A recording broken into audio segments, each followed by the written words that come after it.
Hi, this is David Cardella, and I'd like to take the next few minutes to give you an update on what we're releasing with our developer technology. So let's get started.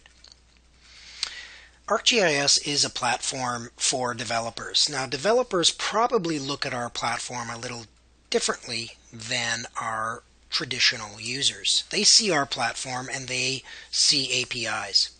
These APIs we've provided for developers as hooks into the platform. And these are modern industry standard APIs like some of the ones that you see here.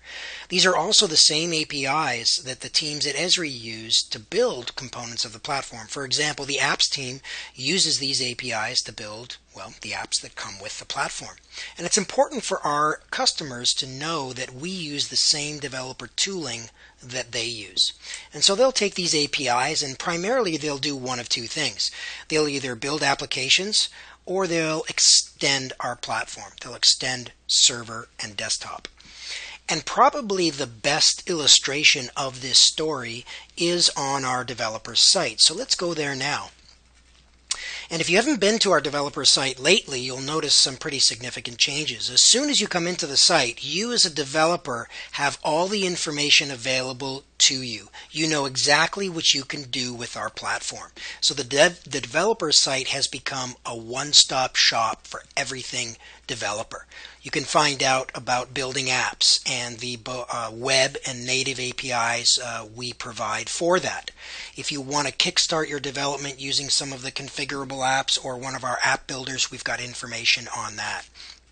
If you're a developer who programs against a REST API directly, you'll have resources for you there as well. If you're someone who wants to extend our platform, we've got all the information that you need in order to be successful there. We talk about the different ways in which you can extend desktop, either through Python or through ArcObjects or perhaps the new Pro SDK. You can also extend the server by building SOIs and SOEs. And some of our applications also have extensibility points like the operations dashboard, and you can find out all about that as well. So the dev site, it's a great resource for all things developer. For the remainder, though, of this discussion, I'd like to focus on the technology that we're releasing that allows folks to build applications. And really, we've got four major projects ongoing around that. We are releasing significant new developer technology through the JavaScript 4.0 and the Runtime Quartz releases. In addition to that, we'll be launching later this year a new developer subscription as well as a new deployment licensing model for custom applications. And while all this is going on, we're going to continue to evolve and improve the developer's website in much the same way that you just saw me demonstrate.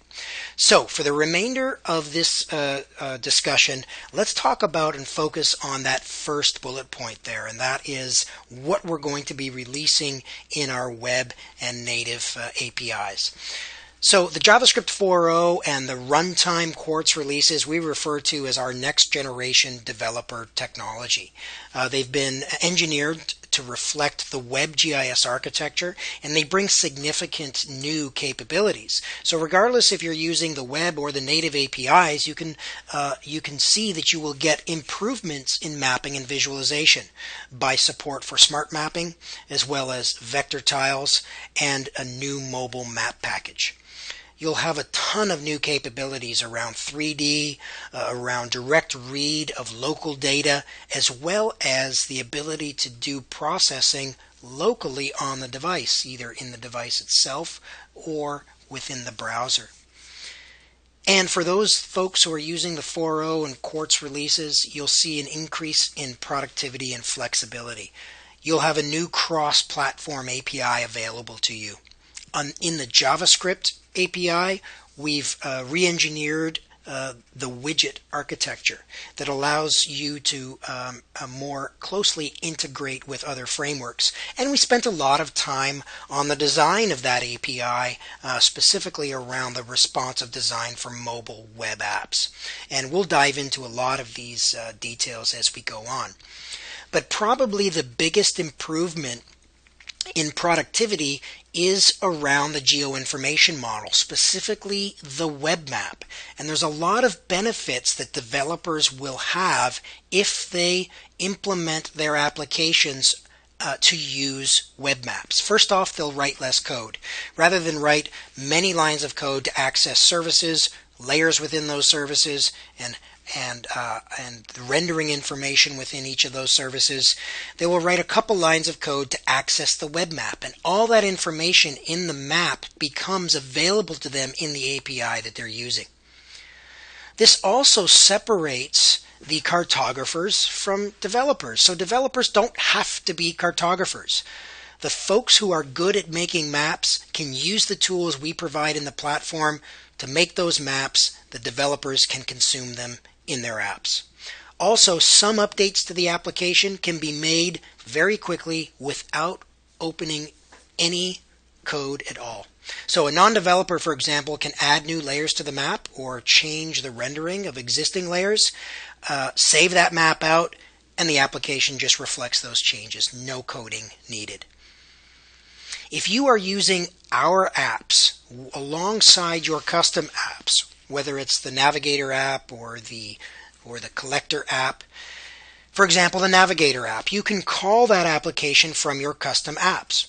Well, in order to seamlessly pass data between those applications, you'll need to use the Geo Information Model. You'll need to use the web map, and that's what facilitates the data flow between those apps. Let's take a look at the JavaScript API in more detail. So we've just released the 4.0 API, and let's just go to the developer site and take a look at its home page. We see here that if you do go to the home page, you can get at all the information that you need both for the 4.0 API as well as the 3x API. The 4.0 API is ideal for building 3D applications. It's not quite functionally equivalent with the 2D mapping capabilities that we have in 3x. So it will live alongside the 3x API for quite some time. Now, you may have customers who are wondering if they should migrate their existing 3x applications to 4.0 or start new applications and which API they should use. And so we've put together a pretty valuable documentation that will help you choose a version. So essentially we've listed a bunch of the capabilities out, and we've told you whether they're in the 3x API or the 4x API, and if they're not in the 4x API, whether we plan on supporting them or not. So it's a very valuable piece of information for folks looking to migrate from 3x to 4.0. Okay, so let's get into a few more details of what we released in the 4.0 API. One of the big goals of this API was to make it easy to create 3D applications, as easy as it is to create 2D applications. And to help with that, we have a unified API. So regardless if you're building an app that's 2D or 3D, for the most part, you will share a large part of the API. So you can write your code once and reuse it regardless of the type of application that you're writing. Of course, if it's a 2D or 3D app, some concepts are specific to the type of app that you're building. For example, 3D applications have a concept of symbology that's specific to 3D maps, as well as a developer, you need to work with the camera to set up your views, etc. We also make it easier to perform thematic visualizations. So in addition to a simple layer styling, we've got attribute-driven visualizations where they can be visualized, where maps can be visualized based on features, size, opacity, or using color. And this is the same in the 2D space or the 3D space. The 4.0 API allows you to build very realistic 3D visualizations complete with cityscapes, terrain, etc. We've introduced a new layer called a scene layer, and a scene layer is important because it allows you to display very large amounts of data, perhaps millions of buildings, and it's optimized for display within the browser. So a lot of work has gone on there to provide a good experience. And as a developer, you can control other aspects of the environment, like the stars, the atmosphere, the lighting, the shading, etc. And of course, the 4.0 API supports the Geo Information Model. It's about web scenes and web maps. And you may say, well, we supported web maps in 3x, and I would agree with you. We did support web maps in 3x. There were some parts of the web map that we didn't really have tight support for. For example, group layers and base maps. Of course, they could be implemented. However, it was just a little bit more of a complicated development experience. And 4.0 will support the full web map spec, and it's not just about web maps and web scenes, but you can also share content in groups, invite people to groups, edit profiles, all through the API. Another big area of work is around the user experience. We have completely redesigned a lot of the widgets. You see an example of that here with the pop-up widget. We worked with the Creative Lab as well as a number of teams around the company to come up with a really improved design for the pop-up, and a lot of our other widgets have also been redesigned that way. We have a default UI placement. So you see here we've got 3 examples of a pop-up being displayed on a device that's of a different form factor, and depending on the device, we will pick optimal locations for that particular widget, in this case the pop-up. And of course, as a developer, you could either take advantage of the default locations, in which you will you don't have to code anything, you just get it with the API, or you can override that. In addition to the look and feel of the widgets, we've also put work into making them more developer friendly. Most of our developers will use the widgets as is, but there's a large number who want to brand the widgets, make them their own. And we've made it much easier to do this because we've separated the business logic from the view in each one of our widgets. And this means that developers can use the tooling of their choice to create their own UIs, brand it themselves, while at the same time using our business logic. So the roadmaps for both 3x and 4x, we still will be implementing some new capability in the 3x API.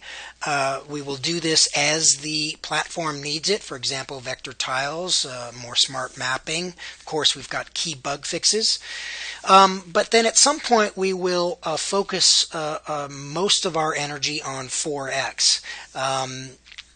We will be providing more 3D layer types and, of course, better 2D support. We need to close the functional gap between 2D capabilities in the 4x API and 2D capabilities in the 3x API, and we'll be doing a lot of that coming up to the end of the year.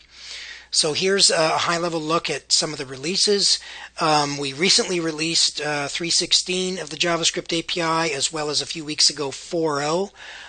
By the UC, we'll have another release of the 3x API, and by the end of the year, we will release 3.18. So you see that the release cycle and the development of the 3x API is alive and well. It will continue on for the foreseeable future. In addition to that, we will also have a couple of 4x releases, one in Q3, one in Q4. We believe that the Q4 release will close the majority of the functional gap between 3x and 4.0. It may not have every bit of capability, but the majority of that functional gap will be closed at that time. Okay, let's shift gears here a little bit and talk about what's coming in our Runtime SDKs. The Quartz release brings significant new capabilities in these areas. Some new content types, vector tiles, mobile map packages. We'll have support for a range of new Symbology, 3D and 2D, and also 3D mapping. And the Quartz release will also give native app developers another option when it comes to cross-platform development. So Quartz is a major release. It's got a lot of new capabilities which we'll discuss, and these new capabilities are delivered through new APIs. So there will be an investment in folks who have existing apps running on the 10.2x version of Runtime. There'll be some investment in making the move to Quartz, but we believe that our customers will make this investment because of this new functionality and capabilities that they can take advantage of. We're also working hard to improve the internal architecture of the runtime, and this will allow us to bring the same capabilities on all the platforms at relatively the same amount of time. So our overarching goals of this release for Quartz is to support the Geo Information Model, much like the Web API does. Also to move or migrate our current engine developers off of that kind of client-server technology onto the runtime where they can take advantage of the WebGIS infrastructure. And as I mentioned, a goal is to release APIs across all of the runtime platforms, similar capabilities at the same time. We also want to make releases meaningful for our users. We just don't want to randomly release different bits of capabilities. We want them to be able to complete various workflows with each release we have. So we're very strategic about the capabilities that we do put out in specific releases. So I won't belabor this point on the runtime side because we did talk about it at length with JavaScript, but the Quartz release will support the WebGIS, the Geo Information Model. This means access to maps, scenes, layers, other content items. It means being able to programmatically create groups, invite people to groups, configure your personal profile. In addition to this, we are releasing an authentication manager which will make authentication easier for developers. We'll provide a default challenge handler that developers can use out of the box. A big thing about the Geo Information Model is that, of course, it's about working with maps, not only consuming maps that have been authored in Pro or online or other components in the platform, but also having Quartz support the developer in building apps that allow their users to also author and put together maps. These maps can be fully connected, or these maps can be taken offline and used in a manner that has no connectivity. These maps can be used in a new package called a mobile map package, which we'll discuss in a bit. We're also improving our support for layers. Around that, we'll support smart mapping, which will have much richer symbology. Some of the new renderers we're going to implement, you see there, scale dependency, dot density, etc. Some of the new symbology or symbols that will support proportional size, more options when it comes to color and transparency as well. We're also putting a lot of work into advanced symbology in the Quartz release. This includes military symbology, key for some of our larger customers, as well as being able to author custom symbols and have those come to life. So you will use Pro to author custom style sets, and then you can use them in your runtime application. Vector tile layers, we've already discussed some of the benefits of them, and of course they'll be supported in the Quartz release. Okay, I mentioned mobile map packages. Mobile map package is a new package that essentially its purpose is to bring offline data and capability to runtime applications. So the package itself contains a map, and it contains the layers or the data that makes up the map, and it can also contain capabilities. For example, you can author in routing by including a network data set, or locators so that you can include geocoding or geosearch capabilities. So mobile map packages are created in Pro. They're highly compressed, so they're a great way to move around data in between native runtime applications, data and capabilities. We'll also have support for local vector and raster data. We do have use cases where data gets sideloaded on a device or put on a thumb drive, and native applications need to access them. So you see some of the examples of the vector and raster data that we will support. For example, the mobile geodatabase, geopackage, shapefile, S57 will support read and write of that. You see the list of some of the raster data types that will support direct read to, and that'll be read only. We'll also have full support for KML, both read and write, and the requirements that are being driven here are from the ArcGIS Earth application.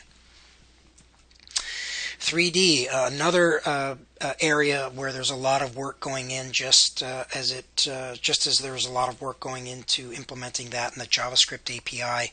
It's about working with scenes, and these scenes that are authored by any component of the platform just work in runtime. We've got a new scene layer, and also 2D map layers work in scenes as well, so you can drape your 2D data over elevation models and have that represented in the third dimension as well.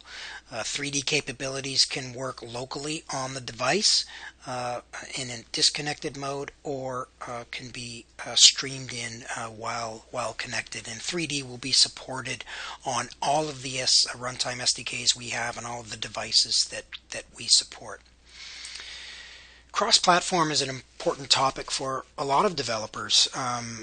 With the app revolution, many of our customers want to create an application once and have it supported across many different devices, but they don't want to create a separate application or yet another application for each of the platforms. So one for iOS, one for Android, one for Windows.